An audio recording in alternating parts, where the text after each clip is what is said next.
안녕하세요. 한 주의 ETF 소식을 전해드리는 윤선생 ETF 교실입니다. 미국 증시는 지난주에 이어 거의 보합에 가까운 움직임을 보였는데요. 그럼에도 불구하고 그 속에서는 리츠나 혁신 테마 ETF 등은 상승을 보였습니다. 자세한 내용 저와 함께 살펴보겠습니다. 네, 이번 주 주간 이슈 건물주의 꿈 리츠 ETF입니다. 이번 주 리츠 ETF에 대해서 한번 좀 다뤄봤고요.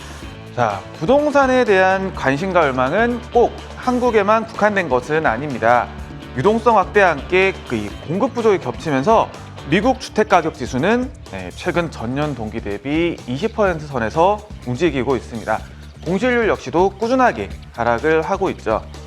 자, 부동산 가격이 올라가다 보니 임대료도 좀 자연스럽게 따라 올라가고 있고요. 그러다 보니 많은 사람들이 부동산 투자에 대해 관심을 가지고 있죠. 그러나 이 넘어야 될 문턱들이 너무나도 많습니다. 물론 이제 흔히 말하는 갭 투자도 있지만 큰 돈이 필요한 것은 말할 것도 없고요.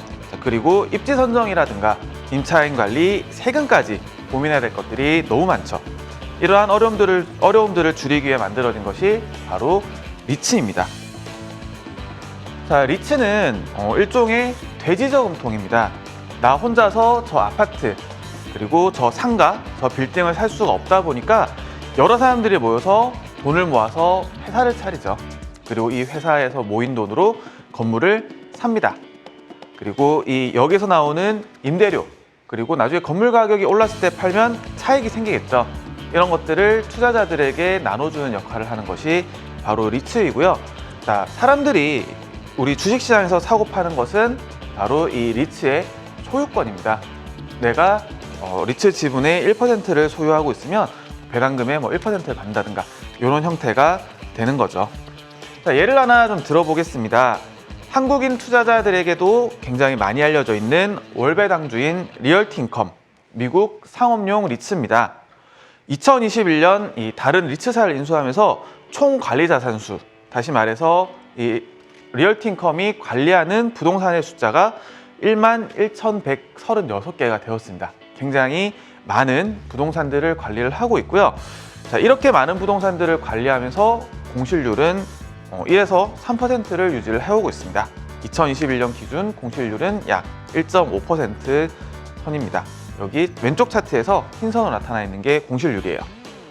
자, 그리고 이 배당금 역시도 굉장히 꾸준하게 늘려오고 있는데요.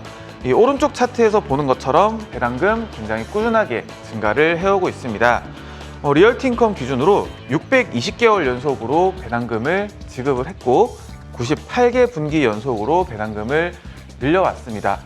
어떻게 보면 이 입지 선정을 굉장히 잘 하고 그리고 관리 역시도 타이트하게 하다 보니까 이런 결과가 좀 나올 수가 있었던 것 같고요. 자, 미국 리츠 전체로는 50만 개가 넘는 자산을 관리를 하고 있습니다. 굉장히 많은 숫자가 리츠를 통해서 관리가 되고 있어요. 자, 부동산에 대한 이런 손쉬운 접근 그리고 높은 배당 수익률로 리츠 시장 지속적으로 커지고 있습니다. 2022년 3월 말 기준으로 미국 리츠는 213개 종목, 시가총액은 1조 5천억 달러에 달합니다. 우리 돈으로 1,800조 원에 달하는 굉장히 큰 시장인 거죠. 자, 이렇게 이제 부동산에 투자하는 리츠 시장, 내가 좀 더 분산해서 투자를 하고 싶다라고 하게 되면 이 리츠 ETF가 하나의 대안이 될 수가 있습니다. 뱅가드에서 출시한 이 VNQ ETF는 미국 리츠 섹터 전반을 편입하고 있고요. 운용 자산만 480억 달러, 우리 돈 57조 원에 달합니다. 프롤로지스, 그리고 이 셀타워, 다시 말해서 이 통신담 리츠인 아메리칸 타워 등을 편입하고 있어요. 그리고 좀 세부적으로 보면 이 리츠 섹터 전반을 굉장히 골고루 편입을 하고 있는 ETF입니다. 자, 미국에는 이 섹터형, 테마형 ETF들도 굉장히 많이 상장이 되어 있는데요. 운용 자산 중에 가장 큰 ETF는 바로 여기 있는 SRVR 티커를 가진 데이터 센터 리츠 ETF입니다. VPN ETF 역시 데이터 센터 리츠고요. 아까 말씀드렸던 이 셀타워, 다시 말해서 이 통신탑을 관리한 리츠인 크라운캐슬 인터내셔널 아메리칸 타워, 그리고 데이터 센터 리츠인 이키닉스 등을 편입을 하고 있습니다. 최근 이 미국 리츠 ETF 시장을 좀 살펴보면 액티브형이라든가 혹은 테마형 ETF들이 굉장히 많이 상장되고 있다는 점 역시 알아두시면 좋을 것 같습니다. 자, 그리고 이 리츠 ETF 국내에도 역시 상장이 되어 있습니다. 타이거 리츠 부동산 인프라는 국내 상장 리츠 그리고 이제 인프라 기업들 중에 고배당 기업을 편입하고 있는 ETF고요. 혹시나 이 국내에서 미국 ETF에 투자를 하고 싶다라고 하게 되면 이 미국 MSCI 리츠 ETF 역시도 상장되어 있습니다. 자, 그리고 이 미국에는 없지만 한국에는 이 싱가포르 리츠 ETF 등도 상장되어 있다라는 것도 굉장히 특이한 점이고요. 자, 이렇게 리츠 ETF들 좀 간략하게 살펴봤습니다. 자세한 내용은 좀 보고서 참고해 주시면 좋을 것 같아요. 자, 다음은 빠르게 훑어보는 미국, 한국 ETF 시장 동향입니다. 미국 시장 전체로는 231억 달러 가량 자금이 유입됐고요. 자, 그러면 어떤 ETF들이 많이 올랐는지 한번 살펴보겠습니다. 자, 상승률 상위, 한마디로 요약하면 이 중소형 테마 ETF들의 장세였다라고 평가를 할 수가 있을 것 같아요. 자, 상승률 상위 종목들 좀 살펴보면 탄소 배출권이라든가 혹은 유전제 테마 ETF, 그리고 원격 의료, 그리고 데이터 센터 리츠 테마 ETF들까지 줄줄이 좀 상승을 했습니다. 금리가 조금 소폭 꺾이는 모습 보이면서 이 테마형 ETF들이 굉장히 탄력을 받았어요. 자, 반대로 이 하락률 상위 ETF들 살펴보면 원자재 ETF들이 굉장히 많습니다.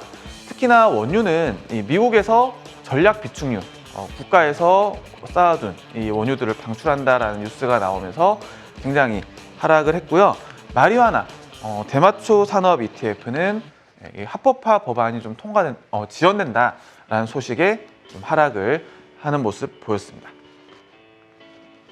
다음은 이제 한국 시장입니다. 한국 시장은 한 단어로 요약하면 방역 정책 완화 기대 정도로 요약을 할 수가 있을 것 같아요. 자, 상승률 상위 먼저 좀 살펴보게 되면 이 대표적인 리오프닝 테마인 화장품, 그리고 여행 레저, 컨택주 테마 ETF들이 상승을 보였습니다. 정부에서 지속적으로 이 방역 정책 완화를 할 것이다 라고 이야기를 하면서 이와 관련된 ETF들이 굉장히 많이 올랐죠. 참고로 이 리오프닝 테마 ETF는 지난 3월 16일 리오프닝 테마 ETF로 영상을 촬영해 놓은 것이 있으니까 참고해 주시고요. 반대로 이 하락률 상위 살펴보면 미국과 마찬가지로 원자재 ETF들이 다수 차지를 했습니다. 네, 지금까지 한 주간의 ETF 시장 동향을 살펴봤습니다. 궁금하신 ETF 주제들은 좀 댓글로 달아주시면 자료에 좀 적극적으로 반영하도록 하겠습니다. 네, 여기서 이번 주 윤선생 ETF 교실 마무리하고요. 다음 주에 좀 더 알찬 내용으로 찾아뵙겠습니다. 윤선생이었습니다.